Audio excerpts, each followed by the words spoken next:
Hi, I'm Claire and welcome to my virtual office. This is where I spend all of my days working from home, and in part of my role for Tourism Tribe, I coach small businesses to help them with anything that they need to help improve their presence online. It brings me back to a coaching session that I had a week or so ago. Now this was with an owner of Acacia Tourist Park in the Grampians in Victoria.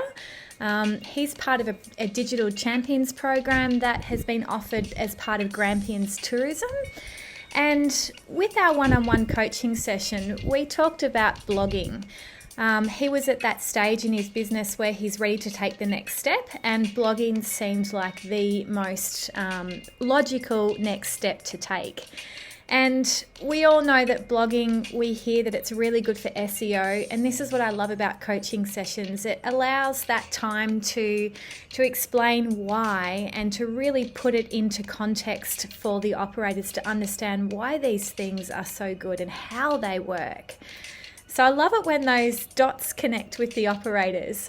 So as part of this coaching session with Matt and Kaylene, I set him a homework task.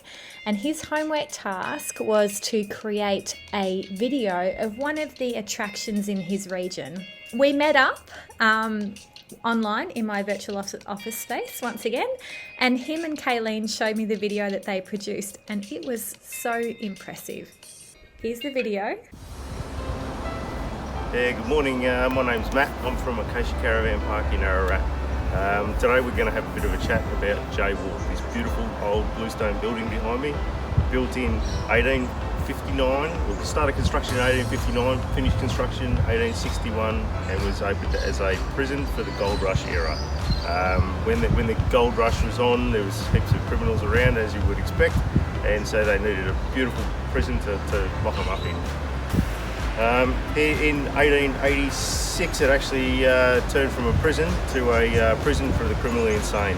We have a Ararat down the road here, which is a lunatic asylum. They had wards up to I ward there, and then J ward became an addition to Ararat. So in that era, then it became a prison for the criminally insane. So the same people who were a little bit nuts, they would come here.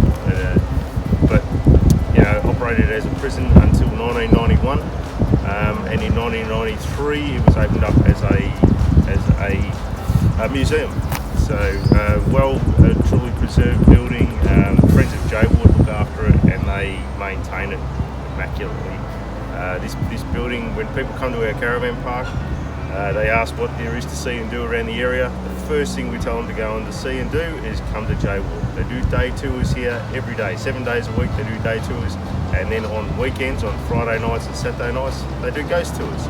So when it gets dark, then all the ghosts come out. So it's a beautiful building. We love it. It's only like 500 metres from our caravan park, so it's within walking distance. We've got beautiful Alexandra Gardens just behind us as well, and history just on our doorstep. It's absolutely magnificent. We had some infamous prisoners stay here. Everyone from Chopper Reed spent a little bit of time here, to Gary David, a bloke called Charles Fossard. He was incarcerated here in 1903 and died in 1974. He spent 92 years. He was 92 years old, and he spent 74 years of his life in this prison. A bloke called Bill Wallace. He was admitted in 1926, he died in 1974, so there's a little bit of history there. But yeah, as I said from before, for us, it's absolutely fantastic. It's on our doorstep. We love this building. We are only 2 hours from Melbourne. It will suit a lot of people, people who are just into a bit of history, who like a bit of culture, a little bit of a look into the past. It really suits them. They do adjusted tours if you've got kids. So if you've got kids young, they won't get into all the gory details. They actually dull it down a little bit, so your kids are quite welcome to come as well. So we think it's beautiful. We think it's absolutely magnificent, just on our doorstep. And come and have a look.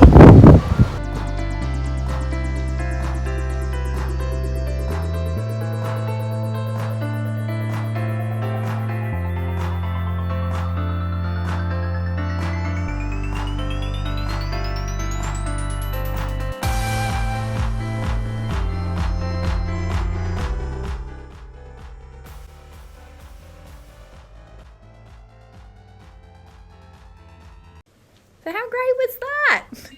So the next step for Matt and Kaylene is to write a blog post about this particular attraction that they visited, insert the video into it, and then voila, he's got his very first amazing blog post. And we discussed a more of a long-term plan to keep going out every couple of months or whenever it suits him and his wife to create a series called Exploring Ararat with us. And because he's such a natural behind the camera, it's very easy. It's shot with his iPhone with his wife behind the camera, and you can see just from setting this task, the results are amazing. So this is just one example of what we can do in a one-on-one coaching session and how I can guide you to create something that's really tangible and usable for your business. And it just gives you that little bit of an extra push to tick off those goals that you may have for your business and being more present online and more findable. And not only do we have just me as part of the coaching team, we also have other experts. So we all cover different fields. There's Despina that does social media. She's like great with that kind of things. And we've also got Karen, who's part of our team that can really focus on SEO. So if you want more of a deep dive into SEO, then we've got Karen. And we've also got other coaches too under our belt that offer other specialties as well. So depending on what it is that you need, I really, really recommend a one-on-one coaching session.